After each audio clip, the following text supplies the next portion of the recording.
Hello world, Richard of Carver here. Today, it's 20 days sober after 20 years high. And it's also Martin Luther King Day, so thank you to Martin Luther King. It's also Inauguration Day in America. And it's been a wild day because we also got to celebrate David Lynch's birthday and participate in a global meditation at 3 p.m. Eastern to send love and positivity out there into the universe, be some love warriors. So it was a day, and I'm glad to be here. I'm a little late, but still before midnight. Reason being, of course, I had some camera issues with the new camera, which is really just a non-issue at all. I just had to unplug everything and plug it back in. Not turning everything off. No, it had to be unplugged. So, either way, we are here. Thank you guys for joining. Hope you guys are doing well, feeling good. Feeling ways, I'm sure. But I'm just thankful for you all, and glad you're here. So, just to check in a little bit, I woke up and I had a couple tasks for work today to work from home, but I mostly had the inauguration on and watched that, which it's all just really wild, everything. And after that, I was able to take a mini nap. We're talking I don't know, it might have been 10 minutes or something like that. It was enough to just kind of click off for a second. So I'm still feeling pretty sleep deprived.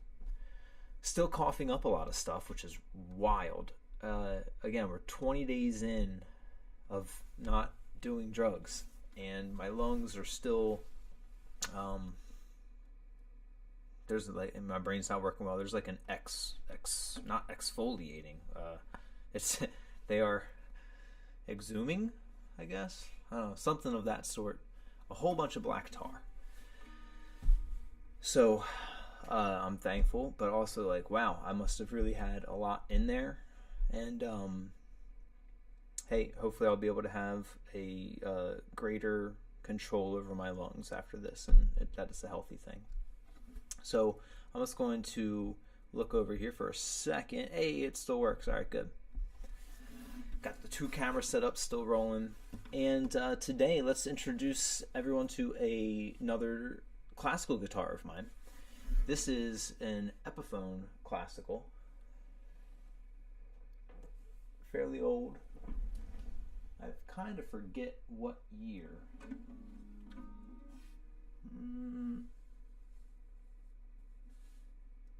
Not really sure how the serial numbers work out for Epiphones in there. But it's a C10.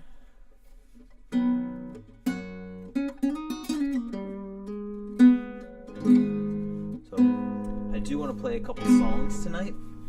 I was going to try and have it plugged in, one of my electrics or the bass plugged in for this evening, but because of the issues with the camera, that kind of took most of the time. So either way, all good. Thinking about tomorrow. Tomorrow's a Tuesday, and I am going to have a lot of chore things to do, and I'm going to end up having band practice at my house, so that's going to be nice. I'm going to be back and forth to Philly a lot this week. I also have 2 shows that I'm playing with the Katie Dill Band on Friday and Saturday night. So there's going to be a lot to kind of get ready for that stuff. And I kind of wanted to play some bass on the stream this evening, just to kind of get some prep for that. But again, I'm not going to play bass unplugged because I've listened back on those streams. You can't really get into it. I do want to hear how it sounds plugged in. I think it's going to be awesome. But this kind of still does the job. I do have to tune it back up because that is one of the issues in it. It's not the best staying in tune guitar, but it sounds nice. And it's another good chunker. Not as good as my river guitar, I don't feel. Maybe it's like technically better. It's like a little bit tougher. Hasn't been rolling around in the bottom of the kayak. But we all know that I love the river guitar.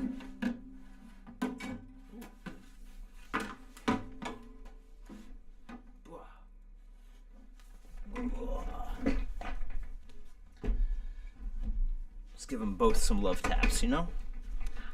Alright, so something I want to play. We keep on talking about spanning time. And in that grain, I want to give a little love to the song When from Vincent Gallo. It is a really pretty one. And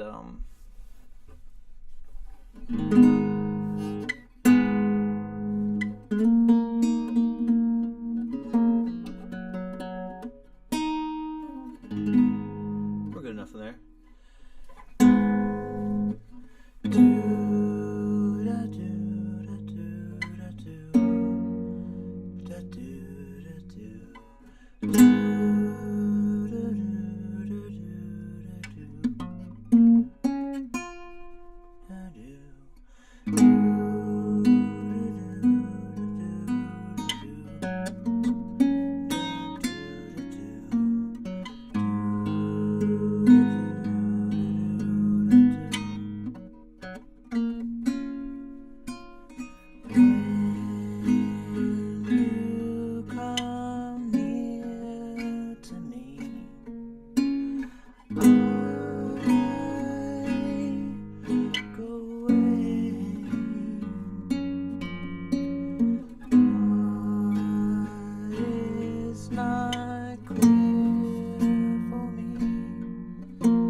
was When from Vincent Gallo.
Original that's in my brain.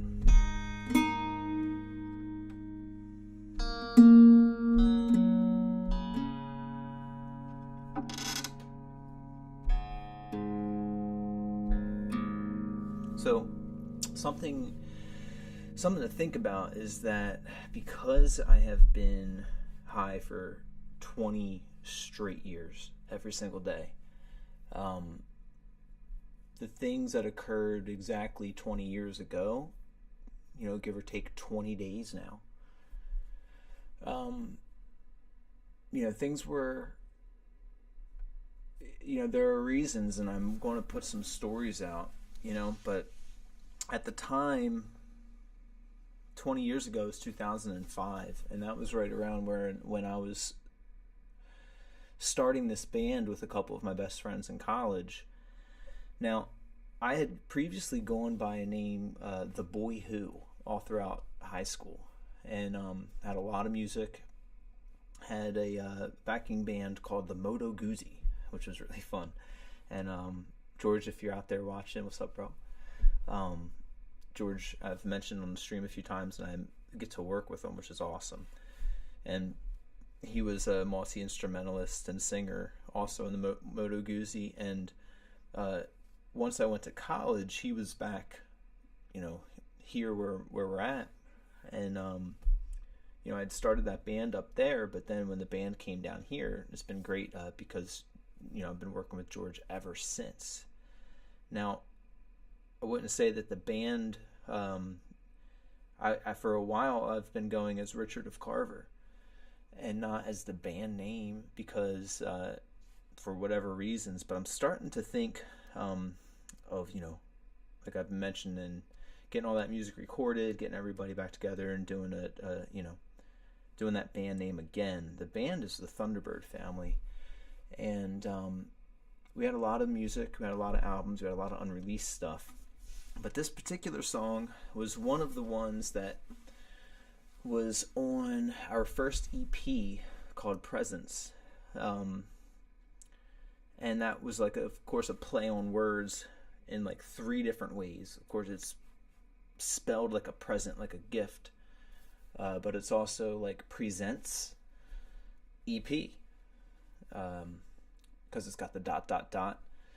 But I always liked it in the way of just saying it, presence, because it's the presence of someone there, or the presence of a thing, the Thunderbird family presence. So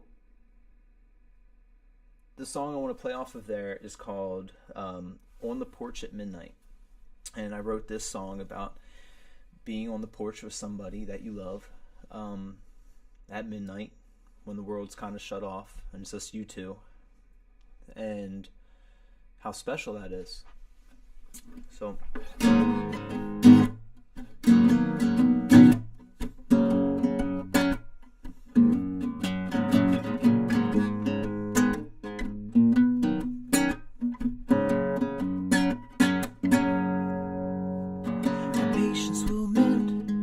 bring to an end a heartbeat. Tales tell that it's true, but I don't believe what I'm told. I only believe what I do. Oh, oh, oh. I only believe what I do. Oh, oh, oh. I only believe what I do. Don't you wanna be out on the porch at midnight, soaking up the rays of nothing but you and I? Jenny wasn't born again, she barely bought balloons. Instead she simply blew out to her head and floated up, up, up, up. And waiting went so far to say that Andrew couldn't wait a day, sit out on the porch and say that he could wait another day. People pausing in betweens, competing for the leading scenes while saying that they couldn't be, while driving big machinery. Just take a breath and take a seat and put your feet up properly. We're all in this together, see, we all are different letters on a string. Don't you wanna be out on the porch at midnight, soaking up the rays of nothing but you and I? Don't you wanna be out on the porch at midnight, soaking up the rays of nothing, nothing but you and I?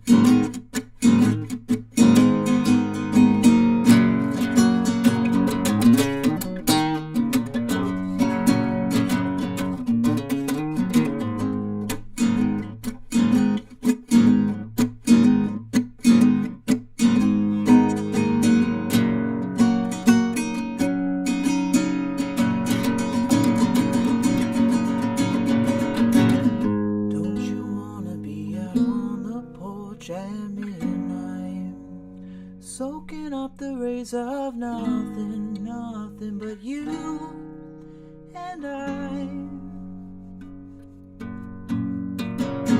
Don't you wanna be out on the porch at midnight, soaking up the rays of nothing, nothing but you and I.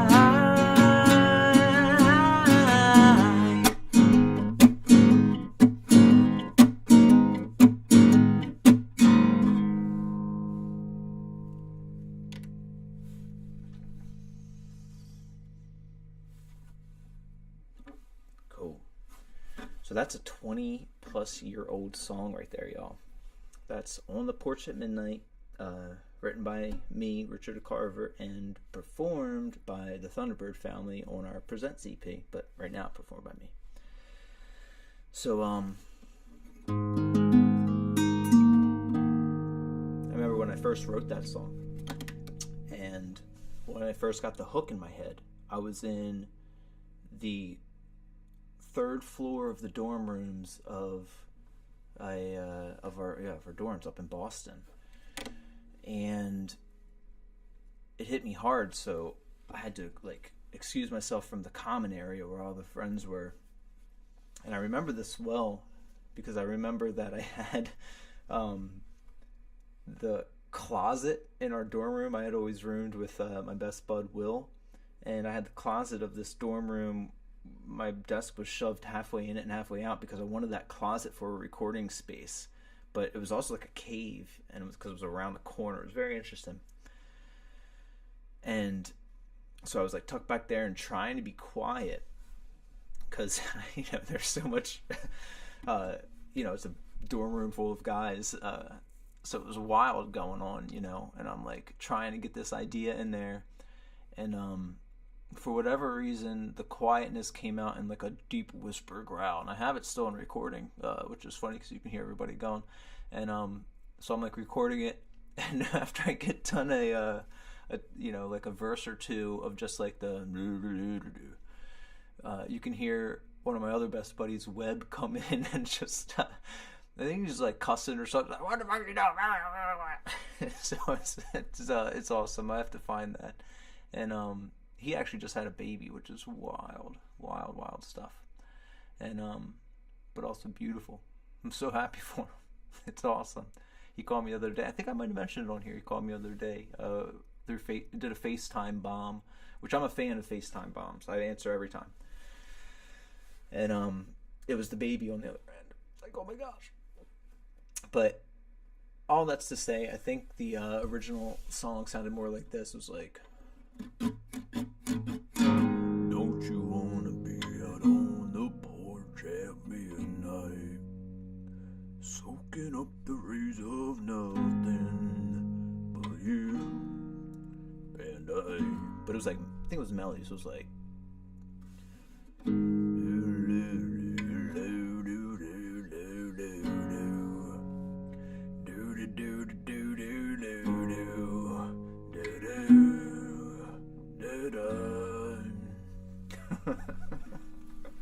yeah, it was. I think that's a little more accurate, actually.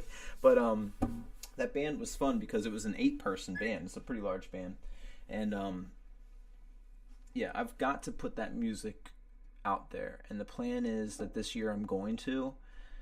That's the general plan. I'm going to look into some other things. I feel like I have to have a couple things in place because I don't want to just self-release it. We self-released it at the time, and had a lot of different interest in us and in the record from record companies and from just life. Just it was a path that we were hitting, and then a lot happened, and it was a lot that I probably couldn't process and might have taken me 20 years to still be processing all that stuff. So my mind is almost still there in some way. PTSD is a real thing. It's a really wild thing. My heart goes out to anybody out there who deals with that, because I think that's one of my core things, So I think that's a good spot. I think we had a good time tonight, just chilling, catching up. Played some Vincent Gallo. When you are near to me, I go away. Do da do da do da do da do da do. So pretty. Buffalo 66 is for that one movie I keep talking about where he says you can span time together, and there's a really awesome scene in there. It's called Buffalo 66 because that's the year that Buffalo lost the Super Bowl, and like the kicker took a bribe, or that was the premise in the movie, and Vincent Gallo's character got named Billy from his parents after the Buffalo Bills, and his mom in particular is obsessed with football, and it's a very heartfelt and hurtful, painful movie. It's like a brilliant thing because even in that, I mean, the main character Vincent Gallo, Billy, the whole movie's kind of from like PTSD, and things that occur because of that. So it's really powerful. But there's a particular scene in there. There's two awesome musical scenes, actually. But one is at the climax of the movie, or a climax of the movie. And it's got Yes's Heart of the Dark. Is it Heart of the Dark Sunrise or Heart of the Sunrise? I kind of forget. It's funny. I think it's Heart of the Sunrise, but another Thunderbird family song of ours is called Heart of the Dark Banana King. So I think my mind started to go that. But Heart of the Sunrise from Yes. And you really had that like Rickenbacker. And really cool scene. And another scene is at Billy's house, and his dad is singing, I think it's a Sinatra song. And and another one where like they're at the bowling alley and Moonchild from King Crimson starts playing. So yeah, Buffalo 66 is beautiful. I've got to get a rewatch in there instead of just talking about it. But that's going to be after all of the David Lynch films that I got to rewatch. We're not gotta get to have the privilege of watching. What a beautiful man. If you guys haven't gotten to see all these snippets of interviews of David, just like type in David Lynch in like a search bar on any social media, and you should probably have a great time of seeing one of the most beautiful minds to exist, but specifically to make art. And just so thankful for him. I know that he never technically won an Oscar. He got like an Oscar for Best Director in like 2017 or 19, like an honorary one. But when you see all the directors that get honorary Oscars, like Kubrick and Kurosawa, there's quite a few more. But my point is, it's really wild. The ones who like win it, I think it's that year and everything. The test of time doesn't always show those movies to be the ones that are really impactful. So yeah. All right, I think that's a good spot to say I love you guys and thank you for tuning in, and I hope you guys are doing awesome and just feeling good. And tune in tomorrow. I'll be here. So take care of yourselves because you deserve it. Peace and love. I'll talk to y'all soon.